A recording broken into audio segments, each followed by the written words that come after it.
Hi everyone, and welcome to our webinar on Omnichannel Retail for Success in the upcoming holiday season. My name is Louise Jennings. I'm the Growth Manager here in StudioForty9, and today my team and I will be going through some strategies and ways you can get ahead to ensure growth in sales this Black Friday and Christmas period. So firstly, I'd like to thank you all for joining us here today. And to note, we'll be running a competition during the webinar where our attendees have the chance to win an audit from our marketing team. So the winner will be having their previous marketing efforts reviewed and will present some tailored recommendations for future work. So just keep an eye on your emails over the coming days as we'll be announcing the winner. So I'll quickly just run through our agenda today. So first up, I'll be running through some previous stats on Black Friday and what this next quarter and year end may look like. Then I'll outline some insights and trends from our learnings over the past that can help you succeed. Next up, we'll have Bradley, who loves utilizing data to drive better strategies, especially within meta adverts for our clients. He'll explain how you can make the most of your first-party data and combat the new restrictions around cookies. Then we'll have Anik, our email expert. She'll be deep diving into harnessing lead generation to capture the attention of both your online and offline customers. Natalie, our client success manager, will then go through some e-commerce implementations you can add to your site to deliver sales immediately, and which can also be reutilized throughout any sale period. And then finally, we've Holly. She's a true talent at all things content related.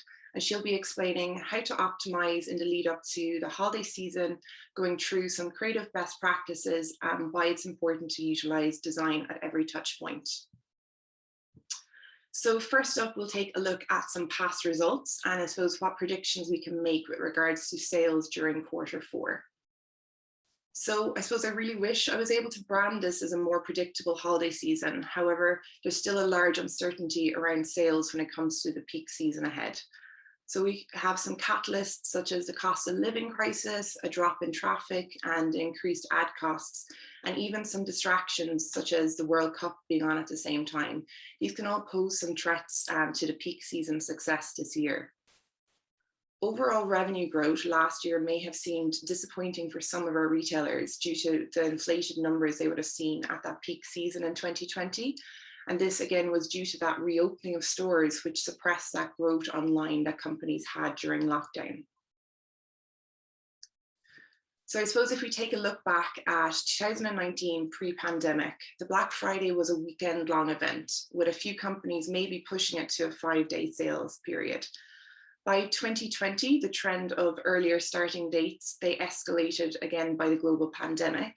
And then even last year, it continued with a lot of retailers, I suppose, copying one another and pushing it out as early as the first week of November and making it a month-long sale event. So the predictions for this year is that companies will once again continue to promote sales at that starting point of November, and this will also help avoid shipping and supply chain issues. Sales performance was down last year compared to 2020 during the Black Friday period since the world had reopened again. So again, like I said, the lockdown had forced those customers online as their only outlet for shopping, and this really created a near impossible goal for us to match last year. I suppose historically, when we look back at Black Friday and Cyber Monday, they always had record-breaking sales periods. And if the current market and economic stability is anything to go by, retailers will have that tough time of just sustaining that neutral growth compared to previous years. And will really need to focus and adapt to their strategies to fit this current situation. So the predictions for the end of this year show many retailers skirting in and around that 0% growth compared to last year. However, we're happy to see a lot of our StudioForty9 clients who spent this year focusing on retention and may have had some less challenges with fulfillment, seeing a predicted positive growth spike. So I suppose, look, that's enough of those kind of more bleak statistics. Let's be a bit more optimistic for the year end and focus our efforts now instead on identifying what trends or some of the insights that we can take from the last few years and maybe continue them or tailor them to have e-commerce growth online. So I'm sure you've all seen this graph before, where it shows how within the short 3-month period of the pandemic, e-commerce growth leapt forward by 10 years. So now in 2022, it's really interesting to see that settling of this accelerated growth to a more digestible and stable increase over the past 2 years. And then when you look, I suppose, at the fundamentals of that accelerated growth within that immediate period, we had up to 7 million new online shoppers purchasing for the first time. So I suppose the question I want to pose to you is, how many brand new shoppers did you get during that initial lockdown period? And how many are continuing to shop with you? So when you start understanding and gathering that data, it can really help you to identify those audiences who may need some greater attention or convincing with marketing efforts. So with that, let's just jump into the first trend we should all be paying attention to. So omnichannel retail. I suppose this word should no longer be used as a buzzword. I would like you to focus it as a goal for your company going forward. And a lot of you would have heard our CEO, Ger, and e-commerce expert, Gordon Newman, speak about this both on stage at our conference and again recently at Retail Excellent Retreat. I suppose for what you as a company should be focused on is speaking more about omni excellence versus an online and offline opportunity. When you speak with a customer about your company or brand, most often they see it as that one whole entity. And especially, I suppose, since the pandemic really helped blend that online and offline experience. So focus on having an overall marketing strategy that offers an omni-channel approach, since every customer journey will have multiple touch points, most likely online and offline. Throughout the rest of the talks today, my team have put together some strategies where you can make conscious efforts with your website and marketing to create more of a holistic shopping journey, and again, bridge that gap between online and offline. So I suppose next I want to ask you whether you think focusing on that average customer is enough. So if you calculate what your average order value is from just your e-commerce store data, will that give you a true understanding of your customer? So the answer is no. So we all need to stop focusing on that one type of average consumer, because it just no longer exists.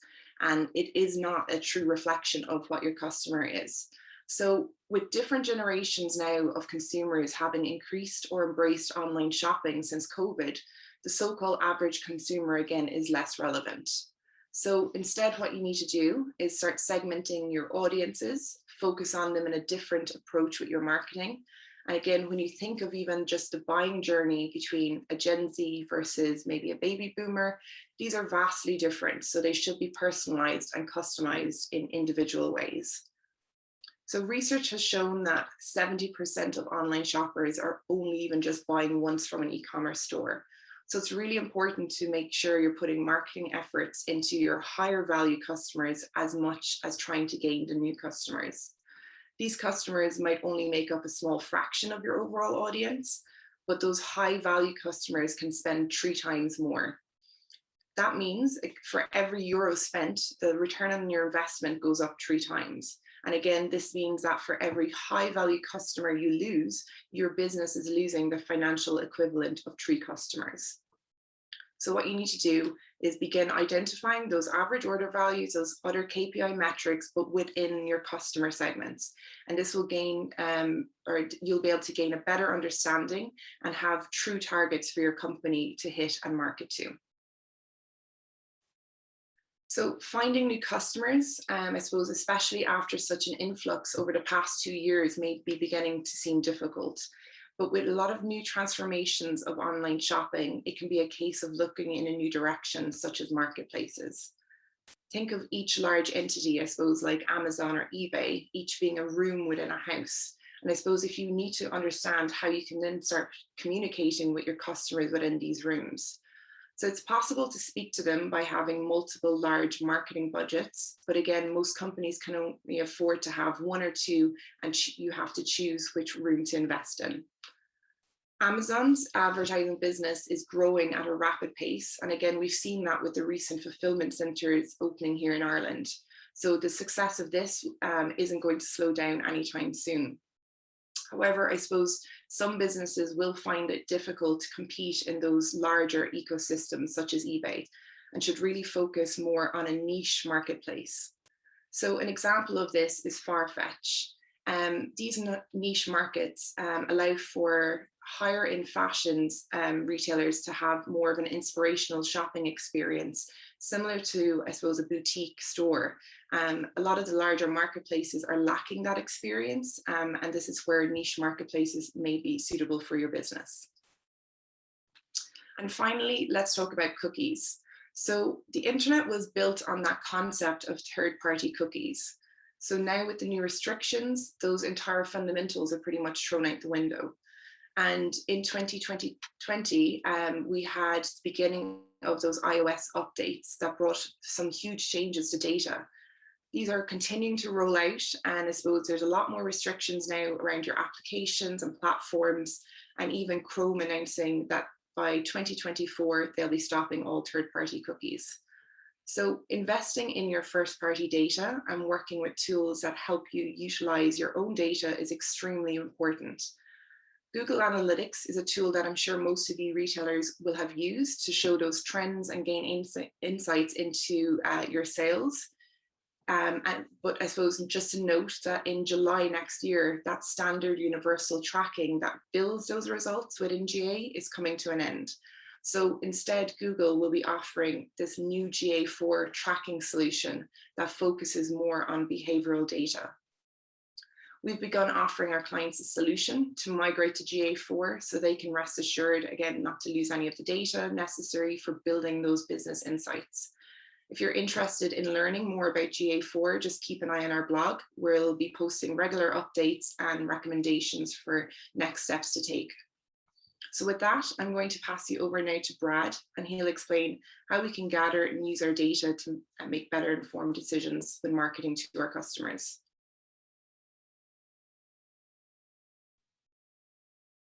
Hi guys, hope you're having a wonderful week. My name is Brad. I'm a performance marketing expert here at StudioForty9, specializing in social. Today I'll be speaking about how to leverage first-party data for Q4 success. My key mission today is to prime you for Q4 success by showing you the best ways to leverage first-party data. So how are we going to do that? First, we need to understand first-party data. Then we need to collect it. From there, we can generate large and relevant audiences to market to. So what is first-party data? First-party data is any customer information that you've collected compliantly from any number of means. With costs rising on platforms and measurement becoming more difficult with each new privacy update, it's more important than ever to include first-party data in your marketing strategy. I think the easiest way to understand first-party data is to compare it with third-party data. Third-party data is collected by a third-party entity that has no relationship with your partner audience, whereas you collect first-party data directly from your customers or a trusted partner, such as Meta. The two main examples of first-party data are emails and behavioral data. You can also collect data that is demographic and geographic, among others. I think the great benefit of using first-party data in your marketing strategy is that it's cost-effective. You've already worked so hard to build this audience without knowing it. Therefore, your cost of acquisition is significantly lower than attempting to break into completely cold and unknown audiences. First-party data also drives more customer understanding. Rather than building your marketing strategy on what you assume about your audience, you can build it from what they're telling you via first-party data. Once you've gathered enough of this data or realize how much of it you're sitting on, you can then generate both highly relevant and large audiences that have never engaged with your brand before. I'll speak more about this shortly. So, where do you collect first-party data? This is most often done either on your website or on a platform such as Meta. First-party data is most commonly collected on your website via the classic email pop-up. However, it can be collected in the form of a survey, a product review, product preference pop-up, a wish list, or even a back-in-stock notification sign-up. In the back end of your website, you can also collect data on your top spending customers, those that have recently abandoned their cart, those that have recently abandoned the product page. Also, you can gather data on who visits your website not to purchase, but to engage in your blog content, for example. This data is incredibly useful as it informs us where exactly we can serve our audience. More interesting, perhaps, is that it can also be exported as a customer list to be used on other platforms such as Meta. So how is this data collected? The data you collect on platforms such as Meta is endless, really. This typically comes from audiences that have engaged in your socials in any way by visiting, liking, following, viewing a video, or engaging in an ad. Audiences that have entered your website via meta or performed an action can also be built, such as adding to carts.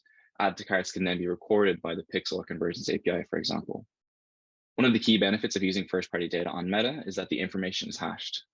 This means that the exact details of the data are scrambled while in use on the platform to ensure the privacy of your audience is upheld. Once an ad has been delivered, the hash data is then deleted. So now that we know what first-party data is and where and how to collect it, we can then generate large and relevant audiences to market to.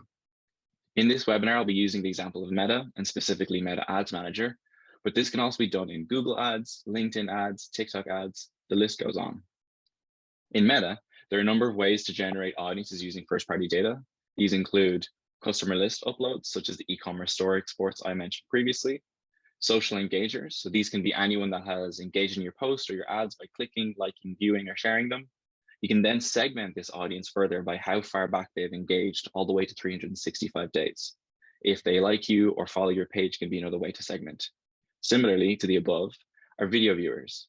If you've ever published a video to Facebook or Instagram, you can build an audience out of this. You can also segment within your video viewers what percentage of a video they've viewed. So basically, in other words, we can filter out an audience to just leave behind those that have watched 95% or more of your videos. This is a great way to segment intent on the Meta platform. If you have a Facebook or Instagram shop or a product catalog connected to your ad account on Meta, you can also build audiences out of those that have engaged in your catalog in some way. For example, those that have recently purchased from seeing your catalog. You can also build audiences from the data your Pixel collects on your website in many forms, such as product abandonment and abandoned carts. You're probably thinking to yourself, these audiences sound great, but if we're building audiences out of warm, engaged people, how do we find brand new, large and relevant audiences? This is where lookalikes come in. The above audiences I mentioned are called custom audiences on Meta. Once a custom audience is created, we can then plug that audience into the Facebook algorithm and build a lookalike audience out of people similar to that group. So, for example, if you've built an audience comprising of 1,000 people that have watched 95% of your videos in the last 365 days, you can then go and build an audience of people that are most similar to that audience and both never engaged in your brand before. This is essentially how we use first-party data to build a customer acquisition strategy on Meta from audiences that are both large and relevant. We typically recommend building lookalikes that are about 1,000 or 100,000 people or less. So I'd like to use Evergreen Health Foods as an example of first-party data in action. Evergreen is an independent health food store with 8 brick-and-mortar locations in the west of Ireland. A key goal for Evergreen this year has been scaling the value and volume of orders from their paid social channel. We used first-party data to build audiences that were both highly relevant, but also offered a low cost per acquisition. The following data is from one of our conversions campaigns that we run continuously this year. In order to retarget high intent customers, we build custom audiences from a customer list of the top spending customers, social engagers, video viewers, abandoned cart pixel audiences, and other audiences. Using the above audiences to build large audiences, we've now been able to also build from those custom audiences lookalikes. So, as you can see from the results in the next slide here, purchases increased 325% between May and August, increasing the volume coming from the paid social channel. And in the next slide, we can also see that cost per purchase decreased by 70%, showing a continued increase in cost effectiveness. As more Meta users engage with our ads, we can feed that information back to the algorithm to compound on its performance. To quickly recap on what I went through today, the best way to leverage first-party data for the success of your business is to 1, understand it, 2, collect it, and 3, generate large and relevant converting audiences from it. So now that we know all about first-party data, I'd like to pass you on to my colleague and email master, Anik, who will be discussing all things lead generation and breaking down the barrier between in-store and online. Over to you, Anik. Now, hopefully you guys can all see my screen okay. So hi guys, my name's Anik. I'm one of the senior marketing executives here at StudioForty9, and I have a bit of a passion for email marketing. So today what I'm going to be doing is bringing you through kind of the mission that we have, which is to make your customers feel like true VIPs this holiday season. And the way that we're going to be doing that is by harnessing lead generation and other marketing, email marketing tactics. So as I'm sure you all know, building your email subscriber list is essential for customer retention. and obviously kind of increasing your overall revenue growth on a long-term basis. So around big calendar dates like Black Friday and the Christmas period, you have this amazing opportunity to promote your email list or your loyalty list as a gateway to VIP treatment for customers. So in exchange for joining this VIP list, you can then kind of dangle the carrot of, you know, early access maybe to your Black Friday sale. So this might sound like, sign up to our VIP list today and get early access to our Black Friday sale this year. So now that you have this amazing message to shout about, where are we going to shout about this? So there's 3 main locations that I'm going to be going through today. So we have social ads, we have on-site, and then we have in-store. So the final one, I think, is kind of one that is super important, but it's often overlooked. So in Ireland, I think in particular, and in the UK, there can be a disconnect between someone's digital strategy and their in-store strategy. So I'm hoping kind of later on in my presentation, I can offer a simple fix for this. But firstly, we're just going to take a look at social ads. So lead generation ads on social platforms like Meta are a great way to grab people's attention in the weeks leading up to a sale. In terms of content, you know, keep it simple. The copy within the ad can provide maybe a sneak peek into the offers or the discounts that will be available, while also enticing people to sign up to gain that early access. Use of words like VIP, exclusive, secret, they're all really important because they emphasize to a subscriber that they're now going to receive special treatment for kind of jumping onto this list. In terms of targeting for these ads, we want to use exclusionary audiences. So we obviously don't want to show these ads to your existing list, because otherwise you're paying you know, Facebook to push this ad out and then receive, you know, duplicates into your list.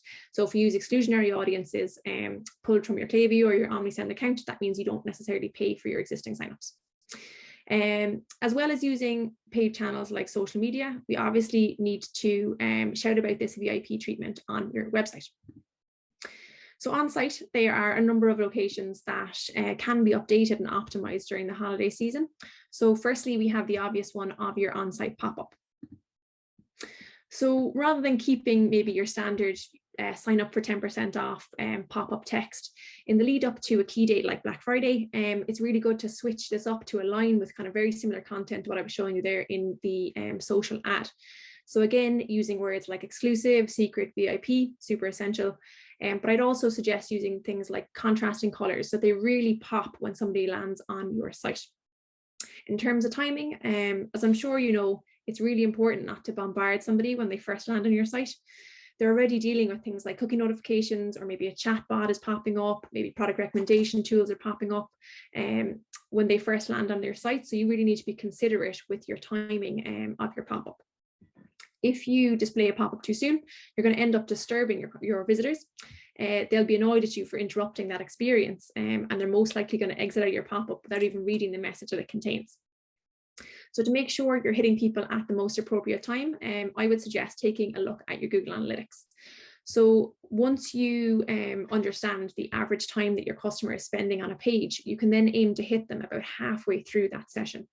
So for example, if somebody is spending, 1 minute and 30 seconds on a page, you can get your delay, you can get your pop-up to be delayed to only appear 45 seconds in. So it means they're hitting them kind of when they've had enough time to explore, but maybe they are still going to be going on to look further. And finally, again, in terms of pop-ups, you can use aspects like exclusionary audiences.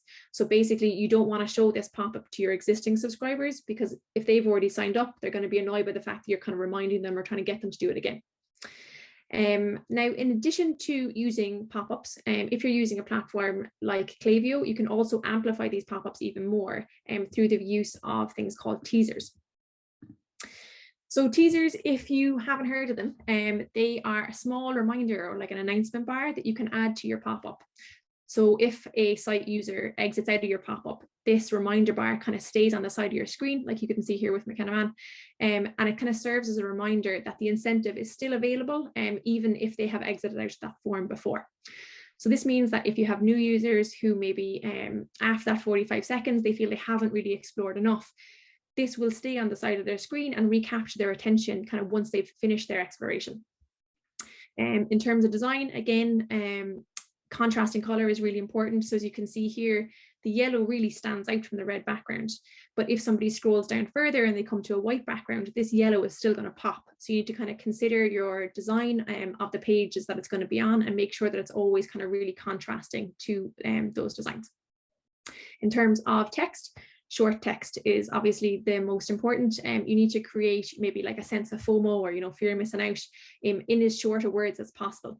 And also emojis can be a great way to kind of communicate, urgency or awareness. So like the alarm clock or the siren, they kind of have people understand it kind of, it means immediacy or awareness there.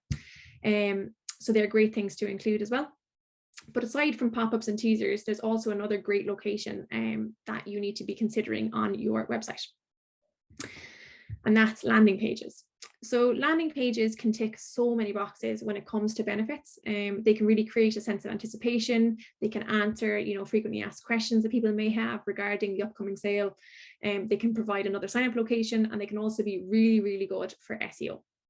So while I was researching for this webinar, I wasn't actually able to find a perfect landing page as an example. So what I've done here is I've Frankensteined kind of my ultimate landing page using pieces from 3 different brands.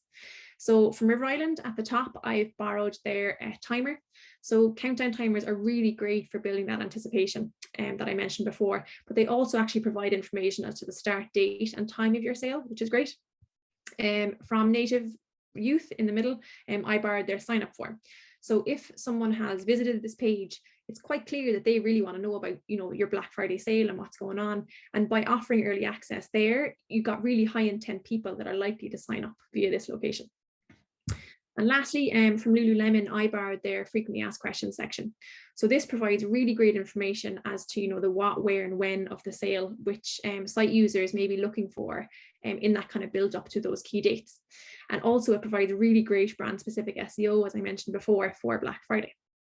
So these landing pages can be added to your main website navigation. So they're, they're really visual on your site, and they can be found in the kind of weeks leading up to those key sales. So now that we've covered off some great lead capture locations online, I want to take a look at offline. So your bricks and mortar store has customers and browsers, I suppose, coming and going every day. And these are what I would consider really untapped potential. So most stores that I physically walk into, they rarely have links to their online, except for maybe they might have their standard website URL on a poster or something like that. But QR codes are the perfect way to bridge this gap. So QR codes, they can be used to redirect a user to any URL of your choosing. And then for key dates like Black Friday, we can use these QR codes to redirect people to like the landing page that I showed you before, or other opt-in locations similar to that. So you can ask maybe your retail staff to highlight these QR codes at your till points. Maybe you could have posters in your changing rooms. You could showcase it in your storefront window maybe, or sometimes you could potentially get them printed on your till receipts. If you can't maybe update your till receipts to be able to include a QR code, you can obviously have separate printed QR codes that you can staple to a till receipt as well. So no matter where you decide to showcase these codes, you obviously again want to be using kind of FOMO adjectives like we discussed before to really capture that user's attention. So like VIP, making sure people are aware, scan this QR code to be a VIP or VIP access. So now that we have captured these social users, website users, and in-store shoppers' email addresses, what do we do with them? So simply, we need to deliver on our promise. So we captured their attention through offering them VIP access for this peak sale. And now it's time to deliver on this promise. So there's 2 main ways to implement this on your online store. So firstly, you can email them a link to a hidden URL. So this isn't accessible on your normal website, it's not in your navigation, but it can be accessed through this URL link. If you really want to crank up the exclusivity, you can password protect this URL and only provide the password within the email that you send out. Your second option is to obviously have an exclusive discount code. So again, you would email this to your VIP list and you can give them a set percentage discount or a value discount on collections or multiple collections of your choosing. And they can then go on and browse and shop using this discount code prior to when your sale is launched site-wide to your non-subscribers. So the recipients of these emails will feel really special for receiving this access. But now I'm wondering, like, how is it going to benefit you guys in the long term as retailers? So there are a number of benefits. The most obvious is that you have a greater email list size. The more email addresses you have, the more users you can hit on a weekly basis with your email campaigns and also the automations that you have set up kind of running in the background.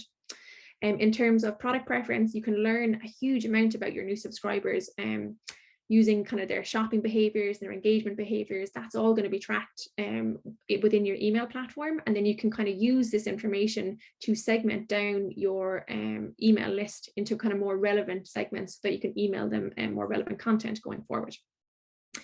And lastly, first-party data. So as Brad mentioned before, first-party data is king. So these email subscribers can be used as custom audiences within your social ad targeting going forward. And they can also be used as a base for those lookalike audiences for further customer acquisition.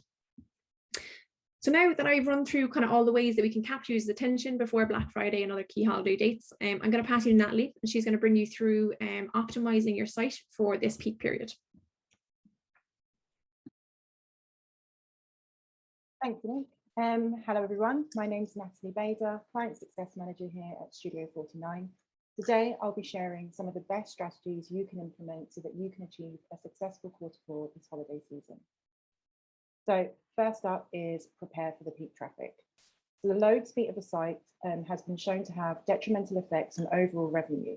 In one recent study, 70% of consumers said that page speed affects their decision to make an online purchase. So you should first review whether your site has the required infrastructure and stability by ensuring your hosting services have the bandwidth to handle an increased and unpredictable level of website traffic. So now you've reviewed the reliability of your web hosting, you need to ensure your site is fast. So test your site loading speed across the various pages of your site to ensure they all load efficiently. Optimize the size of your images. This is an easy solution and a great way of improving page performance.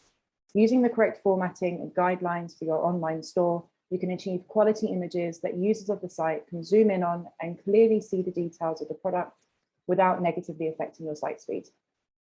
Lastly, evaluate your third-party integrations. Are they all up to date? Can you make adjustments to improve the overall site performance? For instance, do they need to load immediately when a user lands on the page? It's also important not to make any changes, such as installing new apps during peak periods, as you don't know how these might affect the overall performance. Then moving on to Christmas gift guides. So when it comes to finding the perfect gift, there are literally billions of different options online for customers to choose from. So equipping them with a gift guide will help make the selection process easier. The very nature of the content is to inspire. And because of this, it's exactly the type of content that readers will share with friends and family, and it's subsequently boosting brand awareness and traffic to your sites. Gift guides can also help you achieve many of your marketing and sales goals. So they make for excellent social media posts. And because the content will be so specific, you can easily develop paid marketing strategies to target a specific audience. And as a result, you'll be able to maintain high engagement rates. They can be utilized in email marketing campaigns to re-engage with subscribers, boost your customer lifetime value, and drive traffic to a landing page that provides your target audience with content that is both valuable and makes their lives easier. Gift guides have also been shown to lead to higher conversions, and so emails featuring gift guides generate 48% higher sales compared to other promotional emails. And gift guides aren't just for Christmas, they're easily adaptable to every occasion and can be utilized throughout the year to boost sales of seasonal products. So what should a gift guide include and where do you start? First things first, understanding your customer audience is key to creating an engaging gift guide. To do this, you need to develop your customer personas by reviewing the data from their demographics, such as age, gender, and occupation, and consider their values, interests, beliefs, and personality type. Utilizing tools such as Shopify's new segmentation capabilities is a great way to analyze sales data and understand your customers and their buying behaviors better. So then, armed with these personas, you can then get on your way with creating collections that truly resonate with your audience. Examples of how you might choose to build collections are by personality, age, interest, or gender. Help your audience as well visualize what they'll receive by using eye-catching festive imagery. For example, do you gift wrap your products, whether as an added incentive or for an additional cost? Showcase what this looks like. Leverage your SEO. Do your keyword research, include SEO text, focus on UX, and tag your images. These simple things will help more people find your guides. Provide added assurance and include an FAQ.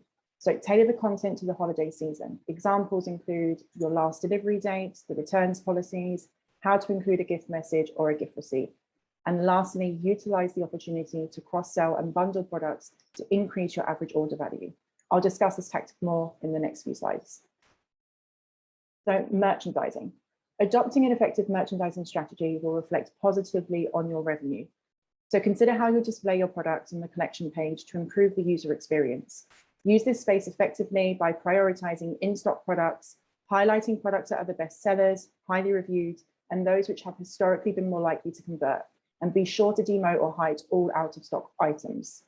And then on the product page, dial in on your customers' needs. Many of these tips apply year round. However, there are specific features that can truly elevate the experience for your seasonal shoppers. Replicate the in-store experience. Think high quality imagery, close-ups of product detail, and if appropriate, include 360 product view or some form of video content. Utilize size guides. Some are even capable of making smart size recommendations, or you could provide measurements and utilize visual references. For example, if you're a fashion brand and it's feasible, use various models wearing the same outfit. ASOS is a fantastic example of an online retailer who uses this approach. Utilize meta fields to include important delivery and returns information, and ensure your product descriptions include all the relevant details. Include reviews. So user-generated content helps build brand trust and authenticity, and in some cases can even help address a query a customer may have about the specific product. At this stage though, the customer may still need further assistance. So include a quick link to your live chat or chatbots, FAQs, and the contact details for your customer services team. So now we'll move on to cross-selling and bundling. So not only is this tactic an extremely useful feature that helps your customers easily find and purchase related products they're likely interested in, it also helps increase your average order value, and there are numerous ways to implement this. So you could create pre-made bundles or go a step further and personalize the experience by developing a build your own gift box concept. You can utilize the opportunity to cross-sell on your product pages with a get the look carousel, and team this with a quick add to cart button to remove any barriers to purchase, such as the customer having to visit each individual product page. Utilize the cart and or checkout to encourage last minute purchases based on the contents of their cart. For example, you could set a rule that your Christmas gift wrapping services are highlighted in the cart drawer on the lead up to Christmas, and combine this with the option to add a gift message. There's numerous AI tools, which I'll touch on more in the next slide, that can help make intelligent cart recommendations based on its contents, or even push seasonal products which may be overstocked. So how do you personalize the experience? Personalization is all about being perceptive to your customers' needs by creating an experience that is dynamic, adaptive, and unique. The implementation of a smart automated AI tool can ease the burden on the merchant to create this experience. So examples of how an AI tool could assist are adapt the products featured on a carousel based on the UTM source. So an example of that could be you're running 2 targeted ads, both are landing users on the same page, but the products the varying personas targeted in the ads would be interested in vary. So you can set it so that different products are featured on the carousel based on the UTM source of the traffic to the site. You can display products based on the customer's search or purchase history, such as a you may also like section. Perhaps the products they were interested in has since sold out, and an AI tool can help recommend similar products. And you can also adapt the sorting of products on the collection page based on the specific customer attributes. So you also want to make customer service a priority. The same way your customers may need further assistance when browsing in your bricks and mortar store, online is no different, with the exception that they can more easily switch to a competitor's site, which might be better prepared to address their needs. Features such as live chat and chatbots can really help eliminate any hesitations in the customer's purchasing process, and many are capable of omnichannel communication, meaning they can operate across multiple platforms and amalgamate all historical communications across the various platforms in order for you to have as much detail as possible about the customer. So with live chat, you can replicate the personalized in-store experience, you can serve multiple customers at the same time, and provide the customers with a frictionless way of resolving queries. However, chatbots are a great complementary feature and will often ease the burden off of your support team. So the benefits of this include they're great for answering FAQs, they can be utilized to gather insights on the user's experience to improve sales processes, The customers can engage with the service around the clock, and they can also be developed to respond in your brand's tone of voice. So you want to also simplify the checkout process. This is the final stage of the buying process. You've got them this far. The last thing you want to do is lose them due to an extended or complicated checkout process. So my top tips here would be, keep in mind that holiday shoppers may not be your year-round shoppers and are buying a gift for a loved one. Because of this, ensure your guest checkout is enabled. Keep it simple and speed up the process by reducing form fields and enabling autofill. Offer a variety of secure express payment options such as PayPal, Google, or ShopPay. Include a progress bar and implement multi-shipping, allowing shoppers to select multiple shipping locations and save them from having to process numerous transactions. So you also want to provide honest and accurate shipping timelines and returns policies. So make it impossible for customers to miss vital holiday season information, such as last shipment date to receive their goods before Christmas. Do so by displaying messaging using an announcement bar and/or banner throughout the site, particularly on your store's homepage or seasonal landing page, product pages, and during the checkout process. If you offer any unique benefits at all during the holiday season that might entice users to make a purchase, such as an extended returns policy, be sure to highlight this. And consider implementing a pop-up on the days preceding the delivery cutoff time to minimize any unhappy customers. Lastly, leverage your ability to capture last-minute shoppers. So the window for nationwide home delivery has passed, but it's December 23rd, and there are still last-minute shoppers who have left everything until the last minute, or those that are continuously purchasing more stocking fillers. Both of these shoppers can be captured in one of two ways. The first is with local store pickup, but the benefits of this extend beyond capturing last-minute shoppers. It's the perfect way to bridge the online and traditional bricks and mortar experience, and according to a survey, 67% of people add additional items to their cart when they know they can pick them up immediately. With click and collect, shoppers are also more likely to purchase additional items in the store when they're collecting their order. It can eliminate the cost of the packaging and shipping to the customer or merchant. And if for any reason the product isn't quite right, it simplifies the returns process. However, for this strategy to work well, you need to ensure there is a seamless synchronization of online and in-store product inventory. Another simple but effective way to capture last-minute shoppers is through gift cards. If you offer them, make sure they're visible on the main navigation and any seasonal collection pages. You can also optimize your merchandising by setting a rule that this is always the first product to appear in collections.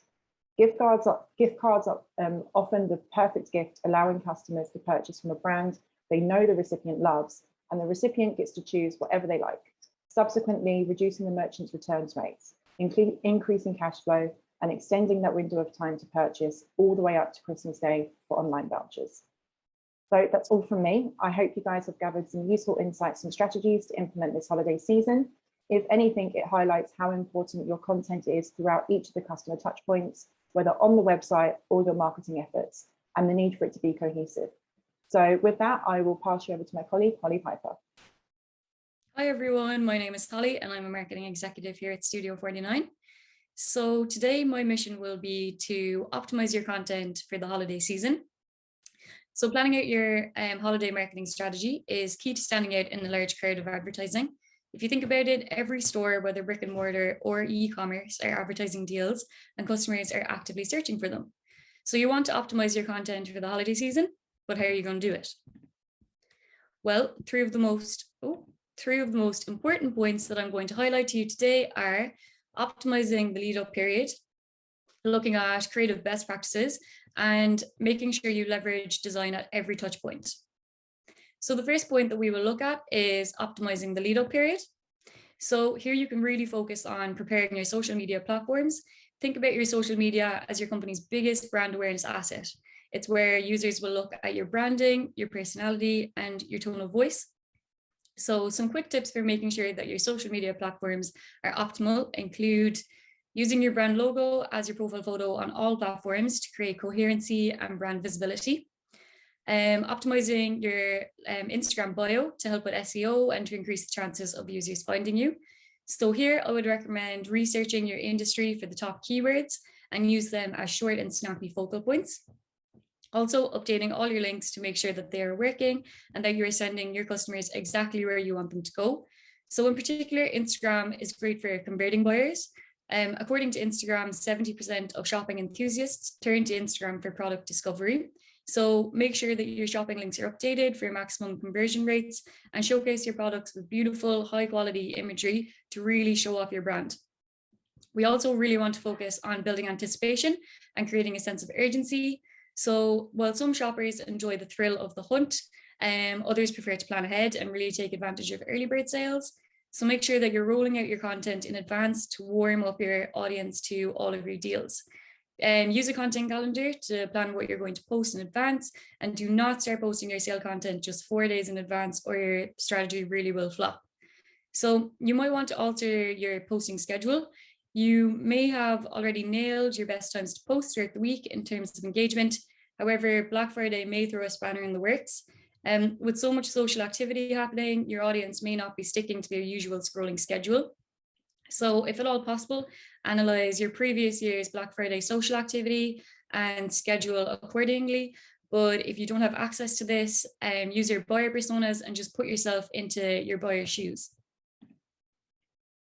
So moving on to creative best practices. So creative is a key lever in determining brand performance. 56% of brand sales lift from digital advertising can be attributed to the quality of creative. So our most important points on creating top quality content this holiday season are to think outside the box with your content and really expand the buyer's perspectives to increase buying intent. So as Natalie already touched on, you can really use gift guides within your creative. For example, many consumers will be buying them for themselves this Black Friday, but by providing gift guides in your content, you are encouraging them to think ahead, such as getting their Christmas gifts for less. Also, don't be afraid to experiment with video. Audiences are now spending on average 19 hours per week watching videos online, so it's just simply not something to skip out on. People view content on the go, so we would really recommend shooting videos 15 seconds or fewer.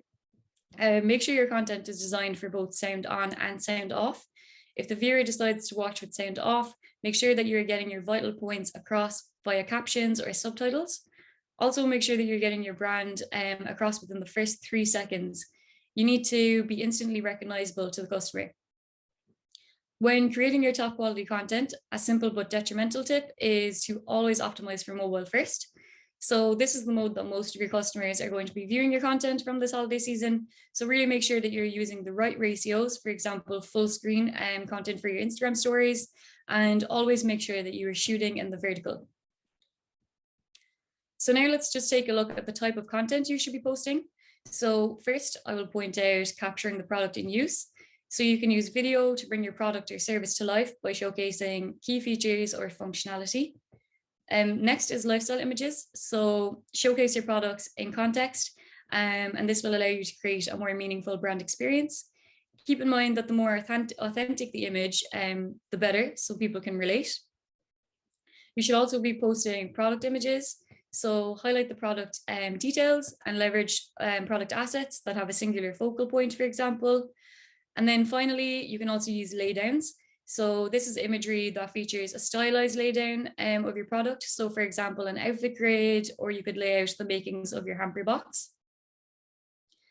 And then my final point that I want to touch on is design at every touch point.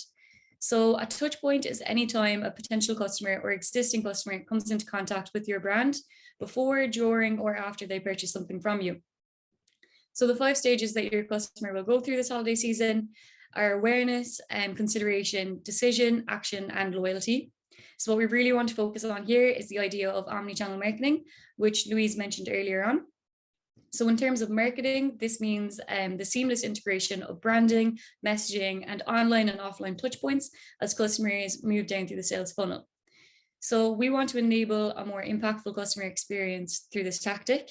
And one of the most important points to highlight is that omnichannel marketing takes a consumer-centric view of marketing tactics.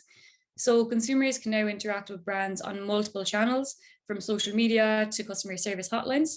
So this approach ensures that the consumer has a positive, consistent experience on each channel, which will really yield the best results. So consistent and coherent design across all channels will increase revenue by encouraging customers to engage with the brand across multiple touch points and multiple channels. These increased diverse engagements at each stage of the buyer's journey can help increase revenue, as research shows that customers that engage with multiple touch points tend to be 30% more valuable. So this more targeted messaging also builds loyalty, making it more likely for a customer to purchase from your brand again. Repeat customers on average contribute to 40% of revenue. So it's really important. It's a really important tactic to include in your strategy. Just to summarize this point, when planning ahead, just make sure that you are looking to create coherency in your design through all avenues. So from organic content to paid ads, to email campaigns, to website banners, to in-store advertising. And that's all for me. So I hope you gained some insightful tips and tricks, and I will hand you over to Louise just for your final note on the presentation. Perfect. Thanks, Holly, and to the rest of my team here as well today for all those really good recommendations. So that's it from us, folks. I'd like to thank you all for joining us here today, and we hope you found this insights and suggestions useful for your peak season planning. Just remember again, keep an eye on your email. We'll be announcing the winner there, and there'll also be a recording of your webinar on there.